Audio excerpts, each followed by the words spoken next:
नमस्कार दोस्तों, निकवी क्लासेज में आपका एक बार फिर से स्वागत है। दोस्तों, हमारी क्लासेस चल रही थी आर्मी की, और आर्मी के में भी हमने क्या कर रहे थे, क्वेश्चनों के बारे में चर्चाएं कर रहे थे। उसी कड़ी को आगे बढ़ाते हुए आज हम और नवीन क्वेश्चन आपके लिए लेकर आए हैं, जो आर्मी में आने की पूरी संभावना है, और ये क्वेश्चन आपको देखने के लिए जरूर मिलेंगे। ठीक है दोस्तों, तो बात करते हैं आज कौन सा क्वेश्चन है।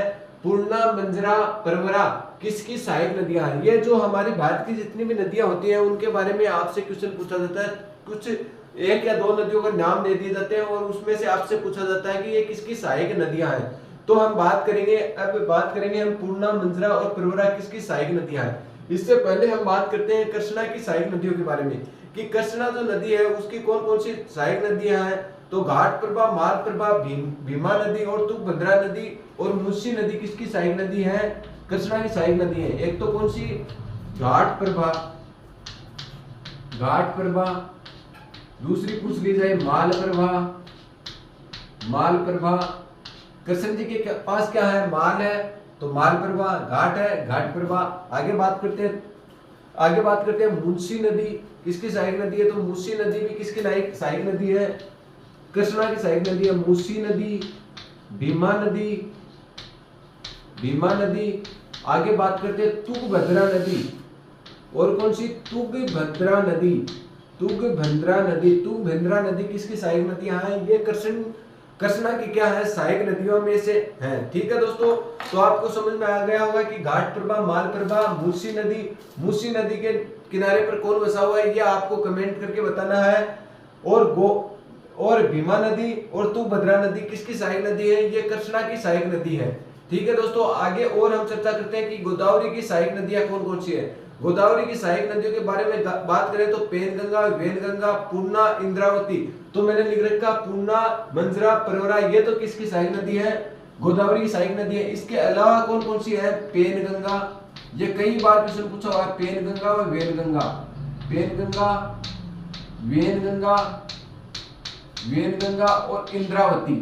और इंद्रावती, ये किसकी सहायक नदियां हैं। पेनगंगा, वेनगंगा और इंद्रावती गोदावरी की क्या है, प्रमुख सहायक नदियां हैं।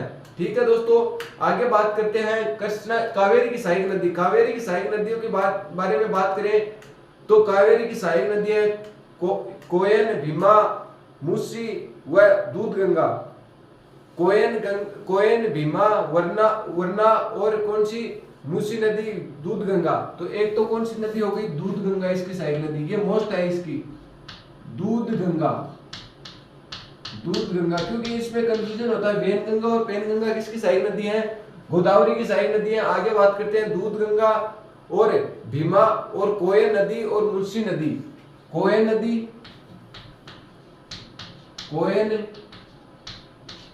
तो दूधगंगा और कोयन नदी किसकी सहायक नदी है, कावेरी की सहायक नदी। आगे बात करते हैं नर्मदा नदी के बारे में बात करें कि नर्मदा की कौन सी सहायक नदी है। तो तवा, दूधी और शक्कर किसकी सहायक नदी है, नर्मदा की सहायक नदी है। तो कौन सी, तवा नदी के बारे में बात करते हैं, दूधी और शक्कर नदी, ये किसकी सहायक नदी है। तो ये किसकी सहायक नदी है, नर्मदा की। और नोट लगा के एक क्वेश्चन ये लिख लेना, कई बार क्वेश्चन आता है, कौन सी नदी जवाहर नदमुख नहीं बनाती। प्रश्न क्या आता है, कौन सी नदी जवाहर नदमुख नहीं बनाती, जवाहर नदमुख नहीं बनाती है,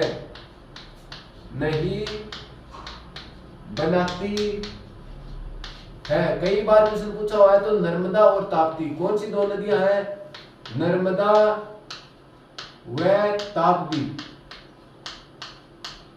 व ताप्ती क्या नहीं बनाती है, कोई भी जवाहर नदमुख नहीं बनाती है। मतलब मुहाने के ऊपर सीधी जाकर गिरती है, किसी प्रकार का डेल्टा का निर्माण नहीं करती है, उसे बोलते हैं जवाहर नदमुख। तो ये जवाहर नदमुख नहीं बनाती है, कौन सी नदियां, नर्मदा तथा ताप्ती। आगे बात करते हैं जुकाम किस वायरस के कारण होती है। जो हमारी रोगों में से ये क्वेश्चन आया हुआ है कि जुकाम होती है वो किस वायरस के कारण होती है। तो हम बात करते हैं POCSO virus, myxo virus, rhino virus और रेहब्डो वायरस। इस वायरसों में से किसके कारण जुकाम होती है, आपसे ये पूछा है। तो पोक्सो वायरस पोक्सो वायरस किसका होता है दोस्तों?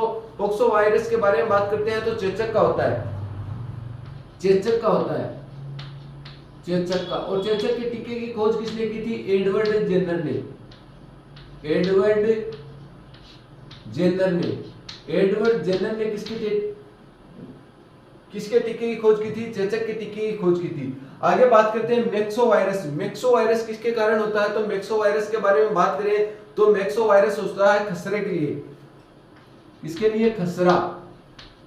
खसरा जो रोग होता है वो किस वायरस के कारण होता है? तो मैक्सो वायरस के कारण होता है। और जुकाम पूछ ली जाए तो राइनो वायरस के कारण क्या होती है? हमारे जुकाम होती है। आगे बात करते हैं रेहब्डो वायरस। रेहब्डो वायरस किसके कारण होता है? तो रेहब्डो वायरस होता है रेबीज के कारण, रेबीज होता है। रेहब्डो वायरस के कारण क्या होता है? रेबीज होता है। और रेबीज किससे फैलता है? कुत्ते के काटने से। रेबीज किससे फैलता है? कुत्ते के काटने से, कुत्ते के काटने से, काटने से। तो रेबिडो वायरस किससे फैलता है? कुत्ते के काटने से। और रेबीज रोग होता है रेहब्डो वायरस के कारण। आगे बात करते हैं एक टीके के बारे में बात करते हैं। डीपीटी का टीका किसके लिए लगाया जाता है? ये कई बार क्वेश्चन पूछा हुआ है। डीपीटी का टीका किसके कारण, किसके लिए लगता है? डीपीटी का टीका, डीपीटी का टीका बचपन में लगता है। तो डीपीटी का टीका इसके नाम से ही है, डिप्थीरिया। डी से क्या हो गया? Diphtheria, diphtheria, diphtheria. ठीक है दोस्तों, डिप्थीरिया। आगे बात करते हैं पेर्टुसिस। पी का मतलब क्या हो गया? पेर्टुसिस। क्या? पेर्टुसिस, पेर्टुसिस, पेर्टुसिस नामक बीमारी। और पेर्टुसिस को क्या ही बोलते हैं? पेर्टुसिस को बोला जाता है, पेर्टुसिस को बोला जाता है काली खांसी। कोष्टक में लिख लो दोस्तों, काली खांसी, ये नाम भी आ सकता है, काली खांसी, खांसी। और टी का मतलब क्या हो गया? टिटनस, टिटनस या टेटनस। तो डीपीटी का टीका आपको समझ में आ गया होगा। इसमें क्वेश्चन किस प्रकार का आएगा? इनमें से कौन सा डीपीटी के टीके में शामिल नहीं है? तो आपको याद रखना है डिप्थीरिया, पेर्टुसिस, काली खांसी और कौन सा? Tetanus virus. ठीक है दोस्तों, अभी तक हमने क्या पढ़ा है दोस्तों? अभी तक हमने एक तो सहायक नदियों के बारे में पढ़ा है, भारत की विभिन्न प्रकार की नदियां हैं उसकी सहायक नदियों के बारे में पढ़ा है। और उसके बाद में हमने पढ़ा है जुकाम किस वायरस के कारण होती है। तो बात करते हैं पूर्णा, मंजरा, परवरा की किसकी सहायक नदियां? तो पूर्णा, मंजरा, परवरा। आगे बात करते हैं वेनगंगा, पेनगंगा और इंद्रावती। ये किसकी सहायक नदियां हैं? ये गोदावरी की सहायक नदियां हैं। बात करते हैं कृष्णा नदी की सहायक नदियां। कृष्णा नदी की घाट प्रभा, माल प्रभा, मुंशी नदी, भीमा नदी और तुंगभद्रा नदी। तुंगभद्रा नदी, तुंगभद्रा दोस्तों इसकी सहायक नदी नहीं है, सॉरी, कृष्णा की सहायक नदी है तुंगभद्रा। तुंगभद्रा, तुंगभद्रा किसकी सहायक नदी है? कृष्णा की सहायक नदी है। तो इसकी बात करते हैं कृष्णा की सहायक नदी, घाट प्रभा, माल प्रभा, मुंशी नदी और भीमा नदी किसकी सहायक नदी है? कृष्णा की सहायक नदी है। इस पर एक बांध बना हुआ है। कौन सा बांध है? उसका नाम है एलमाटी बांध, एलमाटी बांध, एलमाटी बांध। ये किस नदी पर है? तो कृष्णा नदी पर स्थित है एलमाटी बांध। आगे बात करते हैं कावेरी नदी। कावेरी नदी की सहायक नदियां कौन कौन सी है? दूधगंगा, कोयन नदी और तुंगभद्रा नदी कावेरी की प्रमुख सहायक नदी है। और आगे बात करते हैं नर्मदा नदी। नर्मदा नदी, तवा नदी, दूधी नदी, शक्कर नदी क्या है? इसकी सहायक नदी है। और इस पर नर्मदा नदी पर कौन सा बांध स्थित है दोस्तों? सरदार सरोवर बांध स्थित है। कौन सा? सरदार सरोवर बांध स्थित है। नर्मदा नदी पर आपसे बांध पूछ लिया जाए तो कौन सा बांध है? सरदार सरोवर बांध स्थित है। और आपसे पूछ लिया जाए कौन सी नदी जवार नदमुख नहीं बनाती है? तो दो ही ऐसी भारत की नदियां हैं जो जवार नदमुख बनाती हैं, न कि डेल्टा बनाती हैं। या इस प्रकार से भी आ सकता है क्वेश्चन, निम्नलिखित में से कौन सी नदी डेल्टा का निर्माण नहीं करती है? तो दो ही भारत की ऐसी नदियां हैं, एक तो नर्मदा और दूसरी नदी है ताप्ती। वो किसी भी प्रकार के डेल्टा का क्या नहीं करती है? निर्माण नहीं करती है। ठीक है दोस्तों, आगे बात करते हैं जुकाम किस वायरस के कारण होते हैं? तो जुकाम जो है वो हमारे किस वायरस के कारण होती है, इसके बारे में हम चर्चा करते हैं। जुकाम पॉक्सी वायरस के कारण होता है चेचक के टीके की खोज आपसे पूछ ली जाए तो एडवर्ड जेनर ने की थी। आगे बात करते हैं मिक्सो वायरस से क्या फैलता है? खसरा किससे फैलता है? मिक्सो वायरस के कारण फैलता है। ठीक है दोस्तों, आगे बात करते हैं राइनो वायरस के कारण क्या होती है? हमारे जुकाम होती है। आगे बात करते हैं रेबडो वायरस के कारण क्या होता है? रेबीज होता है। रेबीज के बारे में बात करते हैं तो रेबीज किसके काटने से होता है? रेबीज होता है कुत्ते के काटने से। ठीक है दोस्तों, आगे बात करते हैं डीपीटी का टीका किन किन बीमारियों के लिए लगाया जाता है? तो एक तो हो गई डिप्थीरिया, एक हो गई पेर्टुसिस को क्या बोला जाता है? काली खांसी के नाम से इसे जाना जाता है। आगे बात करते हैं टी का अर्थ होता है टिटेनस। इस तीन के लिए क्या लगता है? डीपीटी का टीका लगता है। एक बार वापस से देख लो, डिप्थीरिया, पेर्टुसिस, काली खांसी और क्या टिटेनस के लिए ये डीपीटी का टीका लगाया जाता है। ठीक है दोस्तों, तो एक बार आप इसका स्क्रीनशॉट लें, फिर हम जो बचे हुए क्वेश्चन है उसके बारे में आगे और चर्चा करते हैं। यदि चैनल पे नए हो तो इसे सब्सक्राइब भी कर दें।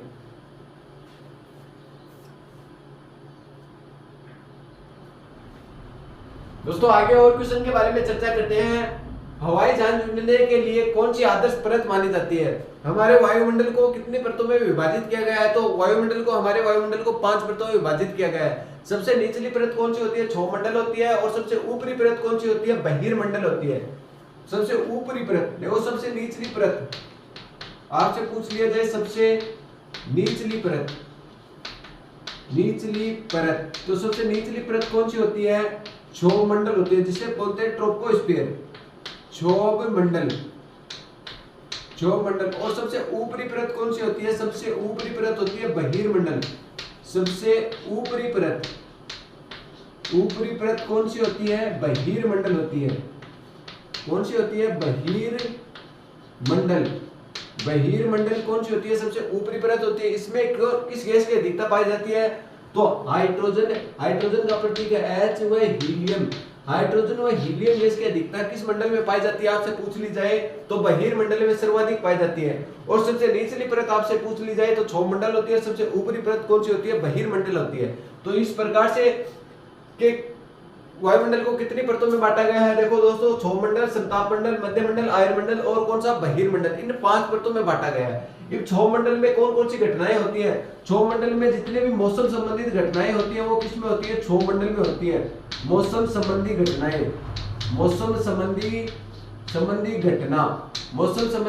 किसमें होती है? क्षोभमंडल में होती है। बात करते हैं मौसम संबंधित घटनाएं, जैसे आंधी आना, तूफान, बिजली का कड़कना, ये जो जितनी भी घटनाएं होती हैं क्षोभमंडल में होती है। हमें जो दिखाई देता है वो कौन सा मंडल है? क्षोभमंडल है। बिजली का गर्जना, ये जितनी भी घटनाएं होती हैं ये कौन से मंडल में होती है? आपको पूछ लिया जाए तो ये क्षोभमंडल में होती है। वायुदान के लिए कौन सी परत सबसे आदर्श मानी जाती है? तो समताप मंडल मानी जाती है। समताप मंडल और मध्य मंडल के बीच में ही कौन सा मंडल होता है? ओजोन मंडल होता है। कौन सा मंडल होता है? ओजोन मंडल होता है।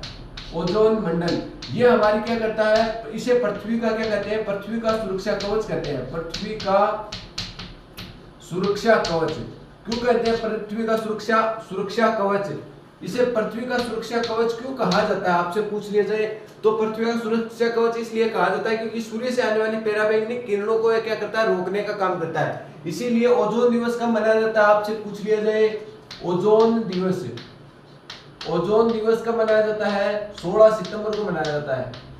16 सितंबर को कौन सा दिवस मनाया जाता है आपसे पूछ लिया जाए तो ओजोन दिवस मनाया जाता है। आगे बात करते हैं मध्यमंडल में किसी विशेष प्रकार की घटनाएं नहीं होती है, जबकि आयन मंडल में रेडियो तरंगों का क्या किया जाता है? उत्सर्जन किया जाता है। रेडियो तरंगों का उत्सर्जन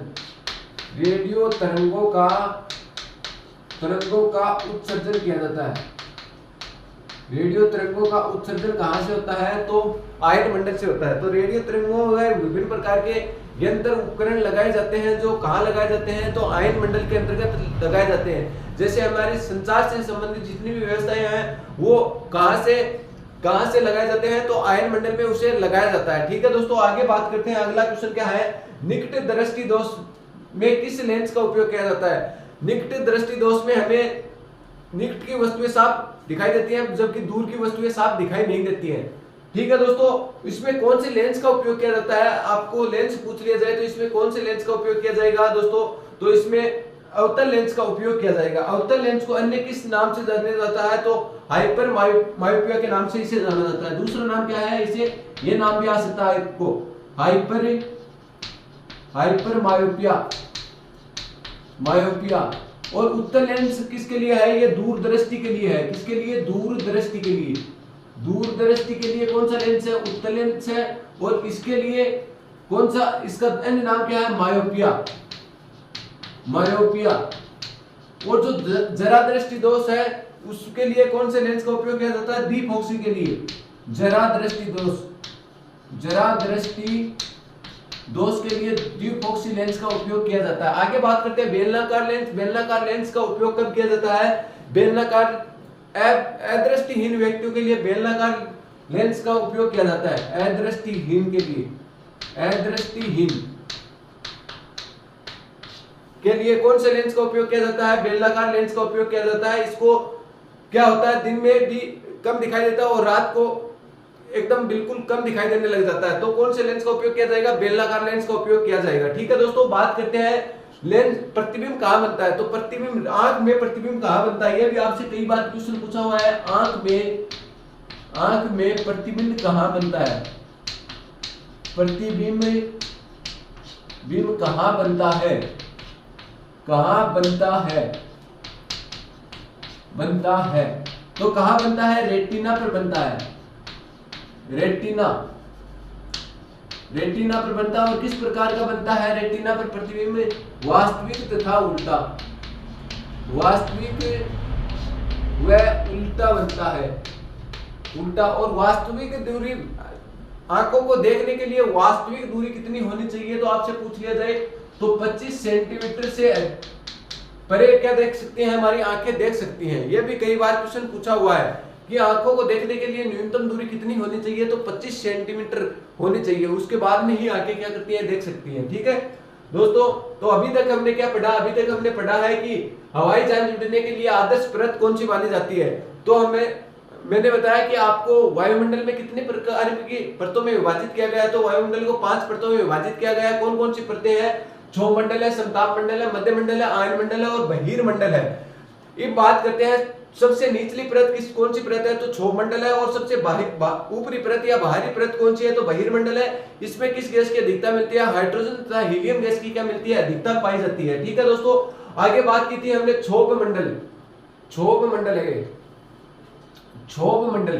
तो क्षोभ मंडल में कौन कौन सी घटनाएं होती है, मौसम से संबंधित जितनी भी घटनाएं, जैसे आंधी आना, तूफान आना, बिजली का गर्जना, बिजली का कड़कना, एक प्रकार की घटनाएं, बिजली का गिरना, ये घटनाएं किसमें होती है, क्षोभ मंडल में होती है। बात करते हैं समताप मंडल। समताप मंडल में हवाई जहाज उड़ने के लिए आदर्श परत मानी जाती है, क्योंकि इसमें सदैव तापमान क्या रहता है, समान रहता है। और इसके ऊपरी जो परत होती है उसे बोलते हैं ओजोन मंडल। ओजोन मंडल को क्या कहते हैं, पृथ्वी का सुरक्षा कवच कहते हैं। और ये पृथ्वी का सुरक्षा कवच क्यों कहलाता है, मैंने बता दिया है कि सूर्य से आने वाली पराबैंगनी किरणों को रोकने का काम करती है। और 16 सितंबर को कौन सा दिवस मनाया जाता है, ओजोन दिवस के रूप में मनाया जाता है। इसके बाद में हमने बात की थी आयन मंडल। आयन मंडल पे क्या की जाती है, रेडियो तरंगों का उत्सर्जन किया जाता है। इसमें विभिन्न प्रकार के जितने भी हमारे उपक्रम होते हैं उसे छोड़ा जाता है। तो कौन से मंडल में छोड़ा जाता है, आयन मंडल में छोड़ा जाता है। ठीक है दोस्तों, इसके बाद में हमने बात की थी निकट दृष्टि दोष।